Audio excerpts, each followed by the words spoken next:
My wife and her best friend accused me of having an affair, then got angry when I didn't have one.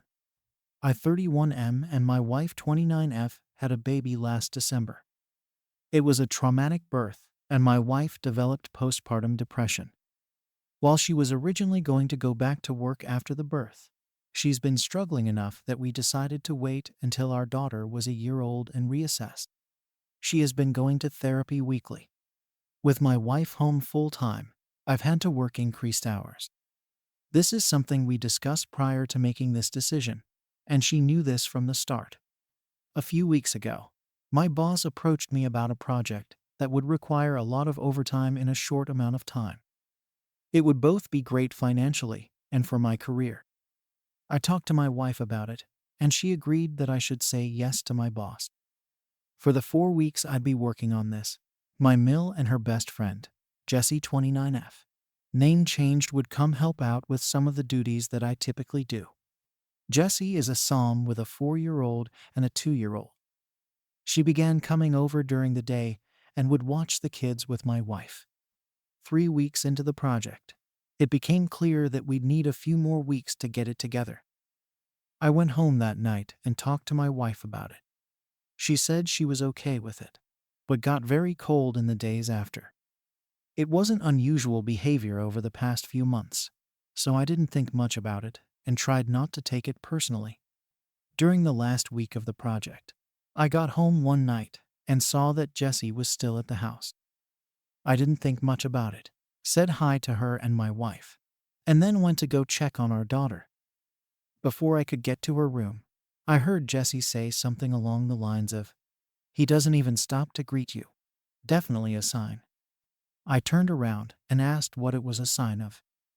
Immediately, my wife started crying and Jessie started accusing me of having an affair.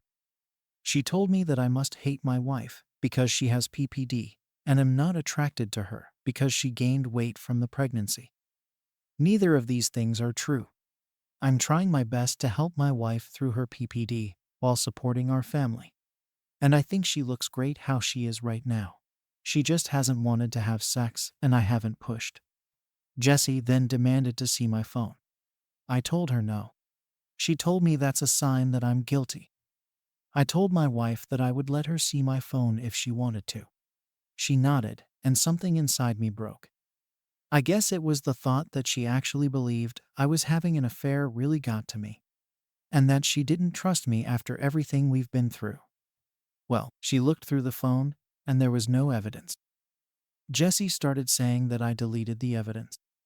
She started screaming and woke up our daughter, so I told her to get out of the house.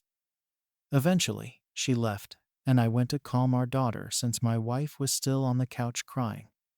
When my daughter was asleep again, I sat down by my wife and tried to talk to her about what's been happening. She told me that she's been worried ever since I started working all the overtime. I told her that we'd talked about how good of an opportunity it was, and she agreed to letting me take on this project. She said it was very suspicious to increase the length of the project. I told her that sometimes that happens. She wanted more evidence, so I showed her messages and emails with timestamps from work and pay stubs showing the odd. She said she believed me and was sorry for doubting me. It was just that Jessie had been telling her that these were all signs that I was cheating. I asked her why she believed Jessie more than me, and why she didn't come to me with her concerns. She didn't have a real answer. It's been a couple weeks and the project is over. I actually scaled back and am trying to work a little less than I was before the project so I can spend more time with my wife and daughter. But I feel so burnt out trying to do everything and becoming resentful because in the back of my mind, I know that my wife doesn't trust me. I ask myself, what happens the next time I have a project? Or I have to run errands one day? Or if I have a business trip? Am I going to come back every time to accusations that I'm cheating? I've tried bringing it up a couple times, but my wife tells me it's not the time and that she's tired or sad. I try to be mindful of her feelings, but I wonder if that means that I can never have any of my own. I'm not sure what to do here. Any advice for how I can move forward? Update. My wife and her best friend accused me of having an affair, then got angry when I didn't have one. 278 and 21.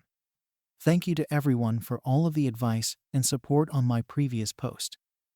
I think a lot of you pointed out what should have been obvious, that I need to get a therapist and start looking after my own mental health. A couple people asked for an update, so I'm giving one, but it's not happy. That night, I approached my wife and told her that I was going to find a therapist. I didn't connect it to her accusations or anything, just said that I was having a tough time and needed therapy.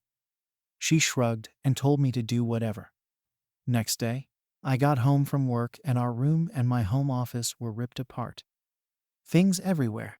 Important papers scattered. I don't see her, but our daughter's in her room crying. My wife left her alone. Her cell phone's off. I call my in-laws and a few friends, but no one's seen her. I'm starting to get worried and I call my mom to see if she can babysit while I go out and look for her. Before my mom can get home, my wife gets back. Jesse's driving. Jessie doesn't come in. She hasn't been back in the house since I kicked her out because she was offended by my behavior, but my wife does. She's clearly upset, been crying. I ask what happened. I thought at first the house might have been robbed. She starts screaming at me that I'm being unfaithful and that the therapy is a front so I can meet my mistress.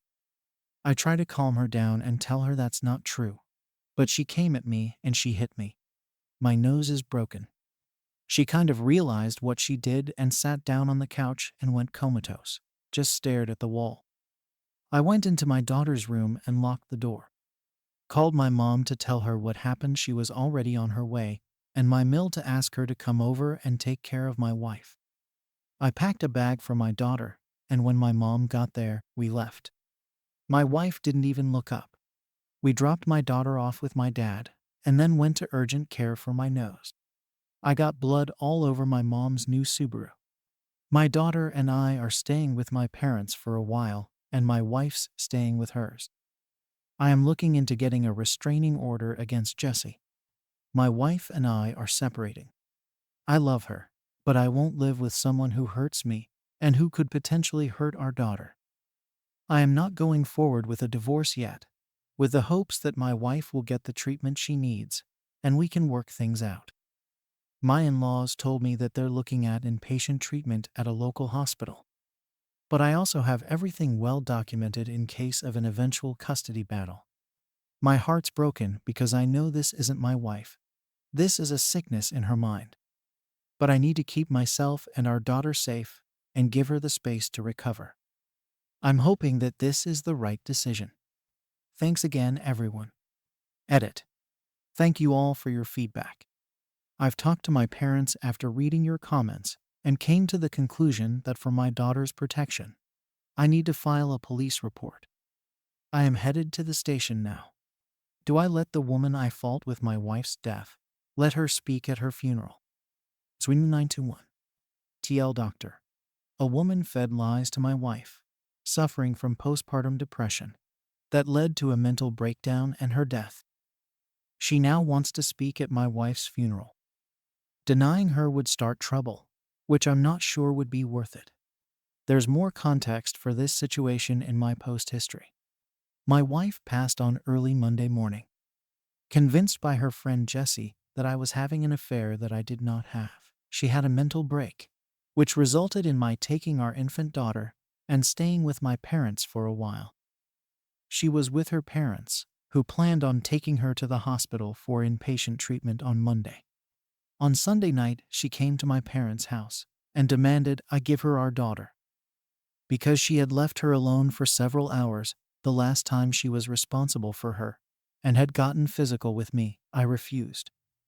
I offered to let her come in and spend time with her while my parents and I were present. But she didn't want to come in and wanted to take our daughter with her. She was upset but left eventually. A few hours later, she drove her parents' car into a tree and died. The friend, Jessie, came to see my daughter and me yesterday. After some tears, she told me that she was planning to speak at my wife's funeral. She had already cleared it with my in-laws, but was letting me know as a courtesy. I told her she would not be speaking at the funeral. We fought, and she left after telling me that I was an asshole and not the only person who loved my wife. I talked to my in-laws, who are adamant that Jessie be allowed to speak. She and my wife knew each other since they were kids, and my in-laws are close to her. We're all very fragile right now, and I fear that pushing this further would hurt my relationship with my in-laws, which I don't want. Still, the thought of seeing Jessie up there at my wife's funeral makes me feel sick. I don't think I can stand to listen to her, knowing that she took joy in my wife's deteriorating mental health and picked up my wife, leaving my daughter home alone. That being said, I don't trust myself to make the best decisions right now. My mind's clouded by grief, guilt, and fear. My parents are split on what to do, and I don't have the energy to reach out to my friends. So I'm coming here again to ask for your advice. Thank you.